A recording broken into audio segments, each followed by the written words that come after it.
Thank you, Your Honor. May it please the court, I'm Mike Hunter. I'm the Attorney General of the state of Oklahoma, the state's chief law officer. Your Honor, I'd like to recognize the efforts of not only you, but Judge Hetherington, Judge Phillips, and Special Master Burke in the heroic effort to bring us all together today in this important trial. In my role as the state's Chief Law Officer, I represent the interests of the 4 million citizens who reside in our state. And I'm appearing today as their attorney to present evidence regarding the worst man-made public health crisis in the history of our country and the state, the prescription opioid epidemic. To put it bluntly, this crisis is devastating Oklahoma.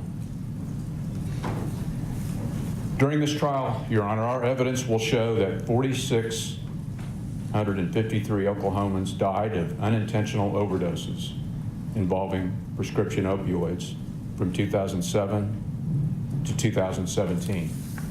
There were more than 28,000 admissions for opioid and heroin treatment through state services between 2012 and 2018. Oklahoma ranked 7th in the nation for prescription pain reliever abuse for kids between 12 and 17 years old in 2013, and hundreds of babies born to Sooner Care members are diagnosed with opioid-related neonatal abstinence syndrome each year. The pain, anguish, and heartbreak that Oklahoma families, businesses, communities, and individual Oklahomans is almost impossible to comprehend. How did this happen? At the end of the day, Your Honor, I have a short, one-word answer: greed.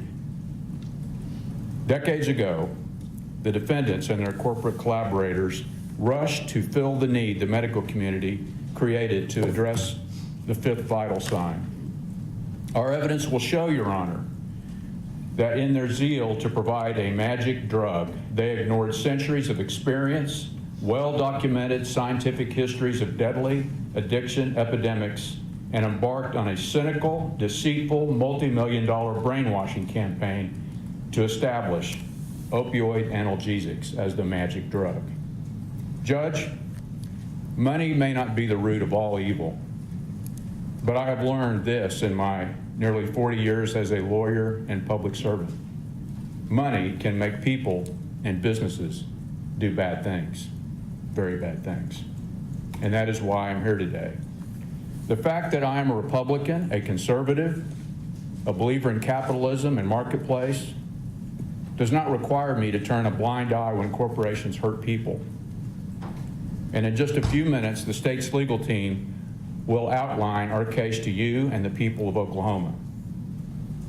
Judge, their work during the last 2 years putting this case together has been, simply put, heroic.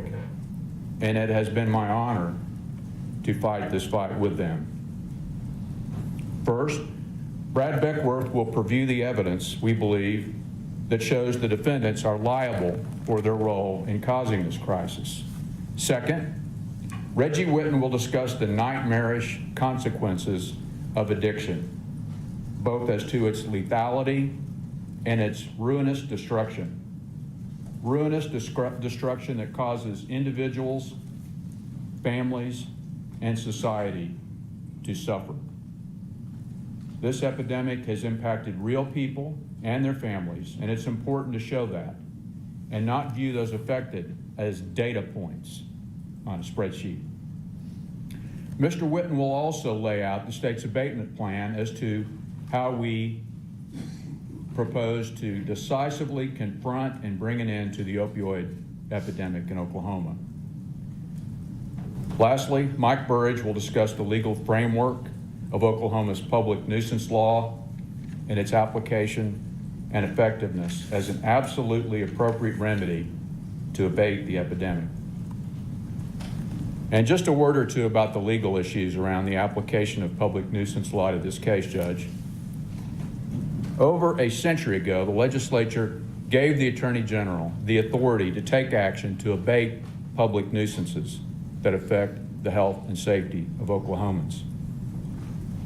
It is broad power, based in equity, and for the record, I appreciate Your Honor dispatching circular arguments made by defendants that because public nuisance law has never been applied to a corporately engineered drug crisis that has taken thousands of lives and addicted hundreds of thousands, it shouldn't be applied to abate their activity and the consequences thereof. Nonsense. Judge, we've made progress in our state on the policy front. Working with state leaders, business people, and the medical community, we've implemented a statewide prescription monitoring program to stop doctor shopping. State law now limits the prescribing of opioid analgesics to deal with chronic pain. And law enforcement now has more tools to deal with pill mills and drug dealers. In short, we've dealt with some of the fallout of defendants' actions. It's time to hold them responsible for their actions. Judge, as I've said in this courtroom before, you and I as public servants have solemn responsibilities to the people of the state of Oklahoma.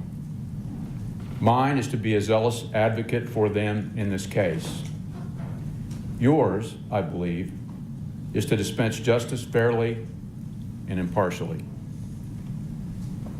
Your Honor, I believe the evidence will show that justice for Oklahomans means requiring these defendants to clean up the terrible, tragic mess that they have left us with in our state, whatever the cost. Thank you.